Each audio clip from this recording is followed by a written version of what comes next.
Again, Sanju Samson KCL Kerala cricket ലീഗിൽ Cochin blues ടൈഗേഴ്സിന് വേണ്ടിയിട്ട് ഒരു കിടിലൻ, അതായത് കിണ്ണം കാച്ച് സെഞ്ചുറി നേടിയിട്ടുണ്ട്. ഏരീസ് കൊല്ലം സെയിലേഴ്സിനെതിരെ അവർ 236 റൺസ് ടാർഗറ്റ് ഇട്ടിരുന്നു. അതിനെതിരെ കൊച്ചിൻ ബ്ലൂ ടൈഗേഴ്സ് 237 ടാർഗറ്റ് അടിച്ചെടുത്തു. അതിൽ 121 റൺസ് നേടിയ സഞ്ജു സാംസന്റെ ഇന്നിങ്സ് ഭയങ്കര വിലപ്പെട്ടതായിരുന്നു.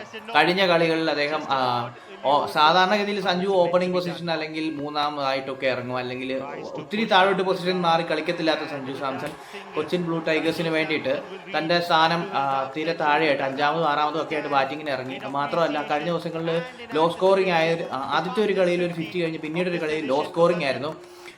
അപ്പം തന്നെ കുറേ വിമർശനങ്ങളൊക്കെ വന്നിട്ടുണ്ട്. നമ്മൾ മലയാളികൾ ഇങ്ങനെ മറ്റേ കൊത്താൻ വേണ്ടി ഇരിക്കുകയാണല്ലോ, എങ്ങനെ കൊത്തി താഴെ ഇടാമെന്ന് നോക്കിയിരിക്കുകയാണ്. മാത്രമല്ല സഞ്ജുവിൻ്റെ ഹേറ്റേഴ്സും ഉണ്ട് ഇതുപോലെ തന്നെ, പുള്ളിയെ എങ്ങനെ വലിച്ച് താഴെ ഇടാന്നൊക്കെ നോക്കിയിരിക്കുകയാണ്. ആ ഒരു സാഹചര്യത്തിലാണിത് ഈ ഒരു സെഞ്ചുറി അടിച്ച് പൊളിച്ചിട്ടുണ്ട് മോനെ, ഒന്നും പറയാനില്ല. കാരണം ഇത് ഇപ്പം ഇന്ത്യയുടെ ഏഷ്യ കപ്പ് ടീമിലേക്കുള്ള സെലക്ഷനും കൂടെ കഴിഞ്ഞിട്ടുണ്ട്. ഏഷ്യ കപ്പ് ടീമിൻ്റെ സെലക്ഷൻ്റെ കാര്യം പറയുവാണെങ്കിൽ അജിത് അഗാക്കർ ടീം ലിസ്റ്റ് പറഞ്ഞ സമയത്ത് സഞ്ജു സാംസന്റെ പേര് ഏറ്റവും അവസാനമാണ് കൊണ്ടുവന്നിരിക്കുന്നത്. 2020 3 സെഞ്ചുറിയുള്ള സഞ്ജു സാംസനെ എന്തുകൊണ്ട് ഏറ്റവും താഴത്തെ ലെവലിലേക്ക് കൊണ്ടുവന്നു എന്ന് മാത്രമല്ല, അദ്ദേഹം പറഞ്ഞൊരു കാര്യമുണ്ട്, സഞ്ജു സാംസൺ മറ്റ് 2 പ്ലേയേഴ്സ് നിലവിൽ ഇല്ലാത്തത് കൊണ്ടാണ് സഞ്ജു സാംസൺ ഇപ്പോൾ ഉള്ളത്.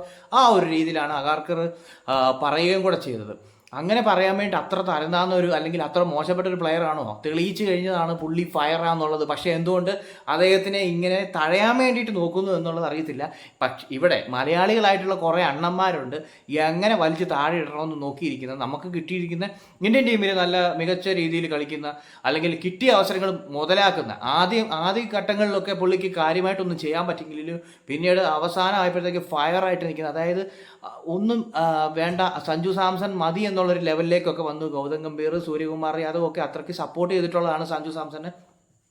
ആ സപ്പോർട്ടിൻ്റെ ഭാഗമായിട്ട് പുള്ളിക്കാരൻ സെഞ്ചുറിയൊക്കെ അടിച്ച് തകർത്തിട്ടുണ്ട്. അതായത് നമുക്കറിയാം, അടി തുടങ്ങിക്കഴിഞ്ഞാൽ പുള്ളി ചെണ്ട മേളം പോലെയാണ്, അടിച്ചടിച്ച് പറപ്പിക്കുകയാണ്. പിന്നെ 6ന്റെ മേളമാണ് അറിയാവുന്നതാണ്. നമുക്ക് ബംഗ്ലാദേശിനെതിരെ ഒരു ഓവറിൽ 5 6 ഒക്കെ അടിച്ച് സഞ്ജു സാംസൺ നമ്മളെ മറ്റേ ഒരുമാതിരി തീ കത്തിയ അവസ്ഥയിലൊക്കെ നമ്മളെ കൊണ്ടുവന്നിട്ടുള്ളതാണ്. അതായത് അത്രയും മികച്ച പ്രകടനം നടത്തിയിട്ടുള്ളതാണ്. പിന്നീട് എന്തുകൊണ്ടാണെന്ന് അറിയത്തില്ല, ഏഷ്യ കപ്പിൻ്റെ സെലക്ഷൻ സമയത്ത് പുള്ളിക്ക് ടീമിൽ സെലക്ഷൻ കിട്ടി. പക്ഷേ എന്നാലും അവസാനത്തേക്ക് അങ്ങനെ പേര് കൊടുക്കേണ്ട കാര്യമുണ്ട്. അങ്ങനെ അവസാനം മാറ്റി നിർത്തേണ്ടതാണോ സഞ്ജു സാംസൺ? അപ്പോൾ എന്തായാലും ഇന്നും അങ്ങനെ വിമർശിച്ചവരുടെ അണ്ണാക്കിലോട്ടൊരു അടി വെച്ച് കൊടുത്തിട്ടുണ്ട് പുള്ളിക്കാരൻ. അടിച്ച് പൊളിച്ചിട്ടുണ്ട്. അതിനകത്ത് 7 6ഉം ബാക്കി ബൗണ്ടറീസും എല്ലാം കൂടെ ചേർത്ത് നല്ല കിണ്ണം കാച്ച ഒരു ഇന്നിങ്സാണ് കളിച്ചിരിക്കുന്നത്.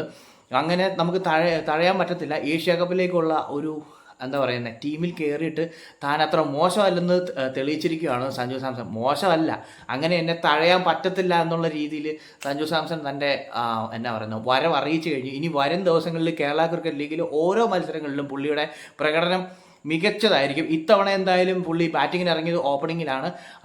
സാധാരണഗതിയിൽ താഴേക്കൊക്കെ ബാറ്റ് ചെയ്യാൻ വേണ്ടി ഇറങ്ങുന്ന പുള്ളിക്കാരൻ ഇത്തവണ ഓപ്പണിങ്ങിൽ തന്നെ വന്നു. കാരണം പുള്ളിയുടെ തോന്നുന്നു പുള്ളിയുടെ ഒരു സ്റ്റാൻഡിന് വേണ്ടി, നിലനിൽപ്പിന് വേണ്ടിയാണ് ഓപ്പണിങ്ങും തേർഡ് പൊസിഷനുമാണ് പുള്ളിയുടെ ഒരു മെയിൻ പ്ലേയിങ്, അതായത് കളിക്കുന്ന ഒരു പൊസിഷൻ. അവിടെ എന്തായാലും പുള്ളി കയറിയിട്ട് മട്ടമട്ടാന്ന് അടിച്ചിട്ടുണ്ട്.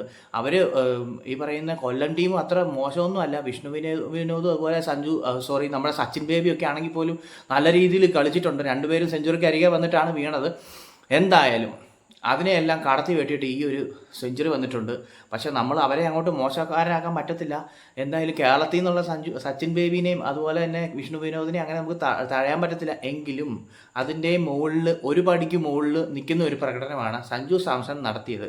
സഞ്ജു സാംസണെ കുറിച്ച് കൂടുതൽ പറയുന്നത് എന്തുകൊണ്ടാണെന്ന് വെച്ച് കഴിഞ്ഞാൽ, ഇതുപോലെ ഹേറ്റേഴ്സ് ഇട്ട് ചവിട്ടി തൂക്കുന്ന ഒരു മനുഷ്യൻ വേറെയില്ല. ചുമ്മാ എന്തിനോ വേണ്ടിയിട്ട് നമ്മുടെ കൂട്ടത്തിലാണ്. അത് നമ്മുടെ ഒരു മലയാളി പയ്യൻ അല്ലെങ്കിൽ ഒരു മലയാളി കയറി പോകുമ്പോൾ അഭിമാനിക്കുന്നതിന് വരെ അവരെ എങ്ങനെ വലിച്ച് താഴെ ഇടാമെന്ന്. ഈ ഫേസ്ബുക്കിലൊക്കെ മലയാളി ക്രിക്കറ്റ് സോണോ അങ്ങനെ പല എന്താ പറയുന്ന പേജസൊക്കെ ഉണ്ട്. അവിടെ സപ്പോർട്ട് ചെയ്യുന്ന ഒരുപാട് പേരുണ്ട്. എന്നാൽ അതിൻ്റെ താഴെ വന്നിട്ട് ക്രിക്കറ്റ് കളി എന്നാന്ന് പോലും അറിയാൻ മേലാത്ത കുറേ അണ്ണന്മാർ വന്നിട്ടിരുന്ന് കോച്ചിങ്ങും പരിപാടിയും ഒക്കെ ആയിട്ടിരിപ്പുണ്ട്. അവർ ഒരു കളി മോശമായി കഴിഞ്ഞാൽ അന്നേരം വലിച്ചു താഴെ ഇടാനും വിമർശിക്കാനും വേണ്ടിയിട്ട് നോക്കിയിരിക്കുകയാണ്. അപ്പം എന്തായാലും ഇന്നത്തെ ഒരു ദിവസത്തേന് അവരുടെ എല്ലാം അടഞ്ഞിരിക്കട്ടെ. കാരണം നല്ലൊരു പ്രകടനം തന്നെ നടത്തിയിട്ടുണ്ട്, ടീമിനെ വിജയത്തിലേക്ക് എത്തിച്ചിട്ടുണ്ട്.